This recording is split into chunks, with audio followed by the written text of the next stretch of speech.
بسم الله الرحمن الرحیم. السلام علیکم ورحمة الله وبرکاته. ګرانو زده کوونکو، الله جل جلاله دې وکړي چې روغ جوړ او خوشحاله اوسئ. ګرانو زده کوونکو، د ننني درس موضوع مو سورت ناس ده. موضوع مو څه ده؟ سورت ناس ده.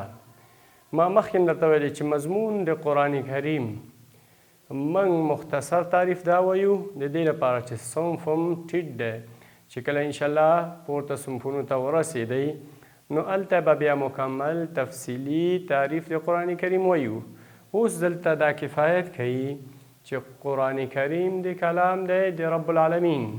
قرآن کریم کلام د رب العالمین دی چې د بشر د هدایت لپاره نازل شوی دی. موضوع مو سورت ناس ده. ګرانو زده کوونکو، د دې لپاره چې موږ دا صورت په حفظ یاد کړو او ښه روغ او په تجوید سره یې ووایو، سالمه ادا وکړو، عربي لهجې سره یې ووایو، نو د دې لپاره موږ نن 4 آیاته وایو. بیا به سباني درس کې چې 4 آیاته یا 3 آیاته نور وایو. یعنی صورت ناس اصلا ټول 6 آیاته ده. 4 اوس وایو، بیا دغه اخري 3 آیات د سباني درس سره بیا تړو او وایو. نو ګرانو زده کوونکو، ورپسې زموږ او ستاسو درس 100مه صفحه ده. درس صفحه مو ده 5مه، اما درس مو 1 درس ده. په دغه سم کې چې موږ څومره درسونه ویلي دي 1 درس مو ده. ګرانو زده کوونکو، د دې څخه مو مخکې کوم صورت ویلي؟ د فلق صورت مو ویلي. ګرانو زده کوونکو، طبعا د فلق صورت به تاسو یاد کړئ. په هغه کې مې یو موضوع ته اشاره کړې وه ګرانو زده کوونکو. موضوع دا وه چې کله په پیغمبر صلی الله علیه وسلم باندې سحر وشو، جادو وشو، نو دا 2 صورتونه نازل شو چې د فلق صورت مکمل و او د صورت ناس مکمل صورت دی.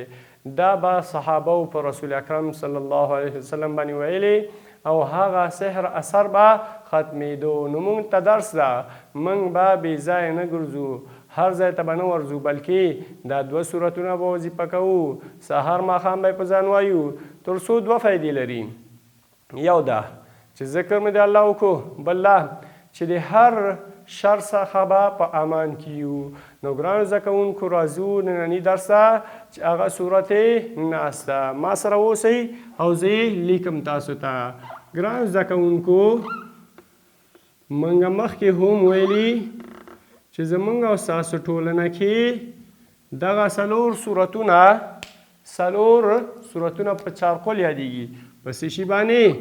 په 4 قل باندې چې هغه قل هو الله ده، قل یا ایها الکافرون ده، قل اعوذ برب الفلق ده او قل اعوذ برب الناس ده.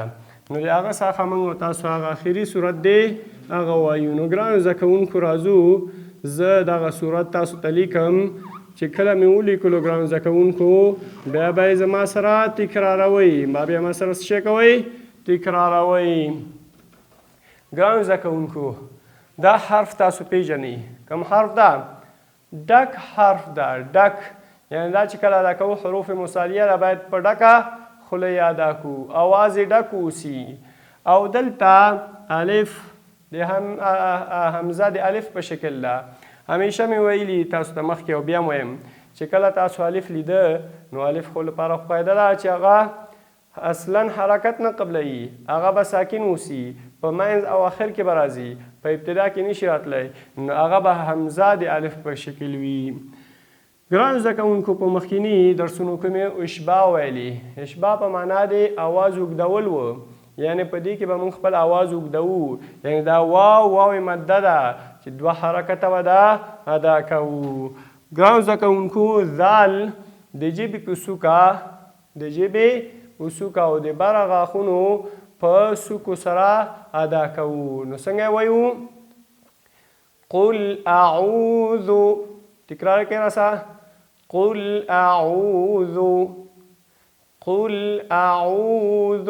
ورپسې برب الناس، برب الناس، برب الناس. دلته را ډکه ویو. شبه مثالیه ده، یعنې دا هم ډکه ادا کوو. دا به د حرکت له وجې نه ډکه ادا کیږي. خپله صفت پکې چې شی ده نشته ډکوالی، بلکې دغه حرکت چې کله پې راځي د ضمې او فتحې د پیښ او د زور نه دا به ډکه یي او که نه نوره تشه ده. دلته دغه لام چې موږ او تاسو ګورو ګرانو زده کوونکو دا کوم لام ده؟ دا لام شمسي ده. او دغه نون چې موږ او تاسو ګورو دا کوم نون ده؟ نون مشدد ده. په دې به څو حرکته غونه کوو ګرانو زده کوونکو؟ په دې به ګرانو زده کوونکو موږ او تاسو 2 حرکته غونه کوو. دلته مې مخکې تاسو ته قاعده ویلې.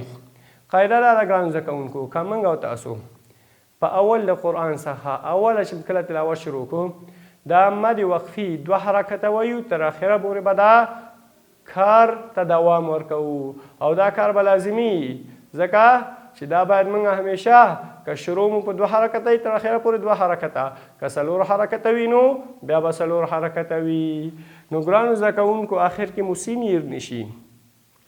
اکثر خلک چې ادا کوي ګرانو زده کوونکو سین ورکوي په آخر کې په د مد سره یې سین ورکي او یا مشدد ادا کوي، هسې به هم نه ادا کوو.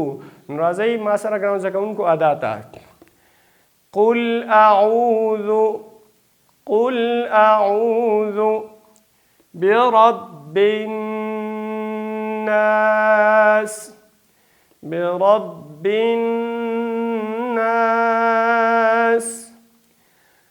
قل أعوذ برب الناس قل أعوذ برب الناس قل أعوذ برب الناس.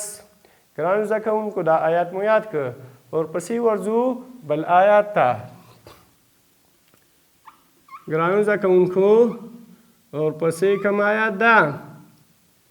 ملک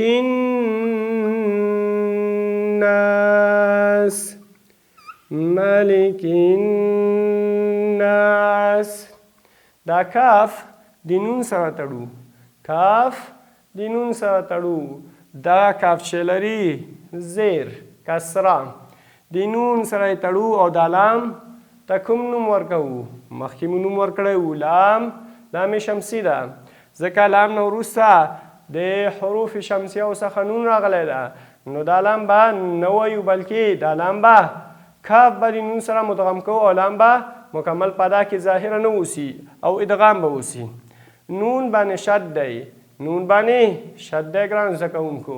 نو دا چې کوو دغه نون باندې غنه کوو او 2 حرکته د هغه څخه وروسته 2 او یا 4 حرکته مد کوو. راسره تکرار کوي. ملک الناس، تکرار کوي. ملک الناس، تکرار کوي. ملک الناس. ورزور پسې ګرانو زده کوونکو بل آیات ته. إله الناس ګورئ حمزه د الف په شکل کسره یا زیر دا ولاړ زور به د 2 حرکتو په اندازه وایو ګرانو زده کوونکو. ه یا ها کسره لري، زیر لري، د نون سره یو ځای کوو او لام شمسي ده. په نون باندې 2 حرکته غنه، په الف باندې مد وقفي باندې 2 یا 3 حرکته، 2 او یا 4 حرکته چې شی مد او سین به په آخر کې معلوموو. نو راسره تکرار کوي. إله الناس إله الناس إله الناس. ورپسې ورځو ګرانو زده کوونکو بل آیات ده. من شر الوسواس شر الوسواس الخناس من شر الوسواس الخناس.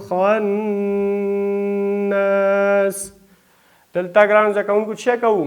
اخفا 2 حرکته، ځکه د نون ساکن نه وروسته شین راغلی ده او دغه را باریکه وایو، ځکه د خپله را چې ده مشدده ده، یعنې 2 ځلې تکرار شوي، خو هم خپل حرکت ته به اعتبار ورکوو. داسې به نه کوو چې اوله ډکه بیا تشه، نه.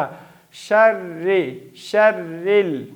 لام قمری ده، سین صحیح ادا کو، واصل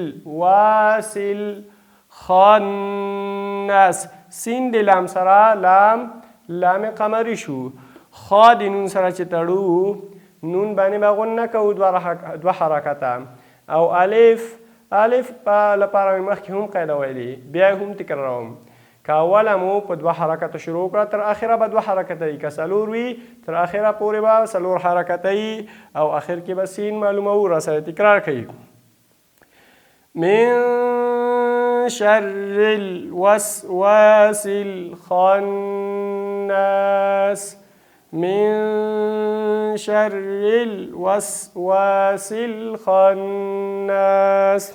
ګرانو زده کوونکو صورت وایم او ورته متوجه اوسئ. اعوذ بالله من الشیطان الرجیم. بسم الله الرحمن الرحيم.